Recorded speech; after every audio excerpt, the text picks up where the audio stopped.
ഉങ്ക പൊണ്ണുങ്ക മരതകം എങ്ക പൊണ്ണുങ്ക കരിങ്കല്ല sir. രാമായണത്തിലെ രാമനെയും അയാൾ പിന്തുടരുന്ന വ്യവസ്ഥിതിയും പ്രതിസ്ഥാനത്ത് നിർത്തി രാവണനായെത്തിയ വീര നമുക്ക് നേരെ തൊടുത്തുവിടുന്ന ചോദ്യം. പുരാണത്തിലെ രാവണനല്ല മണിരത്നത്തിന്റെ രാവണൻ. രാമായണം എന്ന ഇതിഹാസ കഥ സീരിയലായും സിനിമയായും വീണ്ടും വീണ്ടും വെള്ളിത്തിരയിലെത്തുകയും അത് ഏത് കാലത്തും ആഘോഷിക്കുകയും ചെയ്യുന്ന ഒരു സമൂഹത്തിലേക്കാണ് മണിരത്നത്തിന്റെ രാവണൻ കൈ ചൂണ്ടി ഈ ചോദ്യം ചെയ്യൽ നടത്തുന്നത്. പ്രണയാഭ്യർത്ഥന നടത്തുന്ന രാവണ സഹോദരി ശൂർപ്പണഖയുടെ മൂക്കുംപുലയും ചെത്തിക്കളയുമ്പോൾ എമ്പതി തോന്നാത്ത സമൂഹത്തിന്റെ ക്ലാസിസിസ്റ്റ് ചിന്തയ്ക്ക് നേരെയാണ് അന്ന് പേനയെടുത്തെഴുതി മണിരത്നം രാവണൻ എന്ന സിനിമ ഇറക്കിവിടുന്നത്.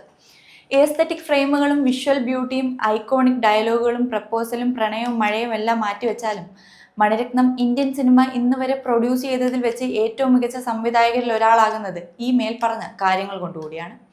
പടുരാക്ഷ ചക്രവർത്തിയെ ഉടൽ മോഹിച്ചത് ഞാൻ പിഴച്ചതോ എന്ന് ചോദ്യം ചെയ്യുന്ന ആത്മാഭിമാനിയായ ഒരു സീതയെ ചിന്താവിഷ്ടയായ സീതയിൽ അവതരിപ്പിച്ചതിന് കോടതി കയറേണ്ടി വന്നിട്ടുണ്ട് മലയാളത്തിന്റെ കുമാരനാശാന്. അത്രയും പ്രോഗ്രസീവായ ഒരു സൊസൈറ്റിക്ക് മുന്നിലേക്കാണ് രാമനെ മാറ്റി രാവണനെ മണിരത്നം നായകനാക്കുന്നത്. എക്സ്പ്രസീവായി തന്റെ നായകന്മാരെ അവതരിപ്പിക്കുന്നതിലെ മികവാണ് മണിരത്നം എന്ന സംവിധായകന്റെ ഏറ്റവും പീക്ക് ഏരിയ എന്ന് തോന്നിയിട്ടുണ്ട്. പ്രണയത്തെയും സ്നേഹത്തെയും എല്ലാം വെർബലായി പ്രകടിപ്പിക്കുന്നതിൽ പിശുക്ക് കാണിക്കുന്ന മറ്റ് സംവിധായകർക്കിടയിലേക്കാണ് நான் உன்னை விரும்பலை, உண்மையில ஆசைப்படலை, நீ அழகா இருக்கான்னு கூட நினைக்கல, ஆனா ഇതെല്ലാം നടന്നിടുമോന്ന് ഭയമാ ഇருக்கு, യോസിച്ച് ചൊല്ലു എന്ന് കാർത്തിക് ശക്തിയോട് പറയുന്നത്.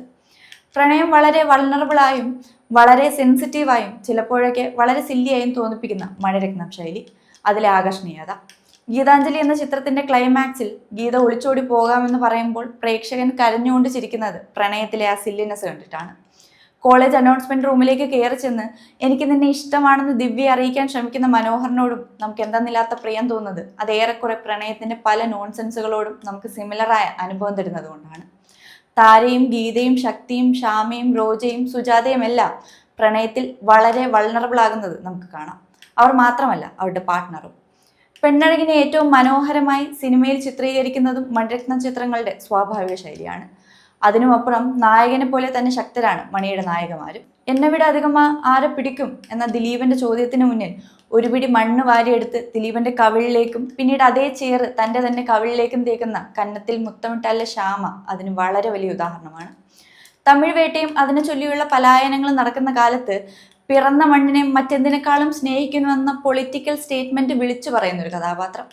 ആനന്ദനെ വിവാഹം ചെയ്തില്ലായിരുന്നുവെങ്കിൽ ഗാന്ധിജിക്കും കസ്തൂർബയ്ക്കുമൊപ്പം സ്വാതന്ത്ര്യ സമരത്തിൽ പങ്കെടുത്ത് ജയിൽവാസം അനുഷ്ഠിക്കുമായിരുന്നു എന്ന് പറയുന്ന ഇരുവരിലെ പുഷ്പ.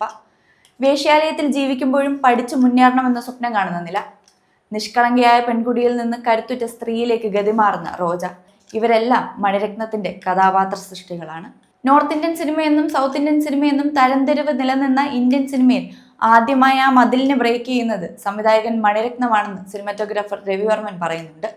ഷോലെ കഴിഞ്ഞാൽ മികച്ച തിരക്കഥ എന്ന് ഞാൻ വിശ്വസിക്കുന്നത് നായകനാണെന്ന് പറയുന്നത് മലയാളത്തിലെ എണ്ണം പറഞ്ഞ തിരക്കഥാകൃത്തും സംവിധായകനുമായ ഡെന്നിസ് ജോസഫാണ്.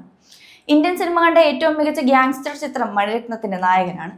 ശ്രീലങ്കൻ തമിഴ് പോരാട്ടത്തെക്കുറിച്ച് പുറത്തു വന്ന സിനിമകളിലെ ഏറ്റവും ജനപ്രിയമായ സിനിമ കന്നത്തിൽ മുത്തമിട്ടാൽ വരുന്നത് അയാളുടെ വിഷനിൽ നിന്നാണ്.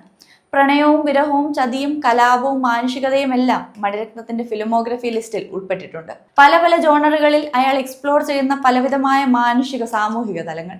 ഒടുവിലെത്തിയ തഗ് ലൈഫിൽ പോലും കാലഘട്ടത്തിൽ നിന്ന് മാറി നടക്കാനുള്ള മണിരത്നം സിനിമയുടെ ശ്രമങ്ങൾ വളരെ വ്യക്തമായി കാണാം. ഓരോ മണിരത്നം സിനിമ സംഭവിക്കുമ്പോഴും ആരാധകർ ആകാംക്ഷയോടെ കാത്തിരിക്കുന്നത് അടുത്തതായി അയാൾ സ്ക്രീനിൽ തീർക്കാൻ പോകുന്ന മാജിക് എന്ന എക്സൈറ്റ്മെന്റിലാണ്. മണിരത്നത്തിന്റെ സിനിമാറ്റിക് ഫിലോസഫി പോലെ cinema is an emotion, if you don't feel you don't remember.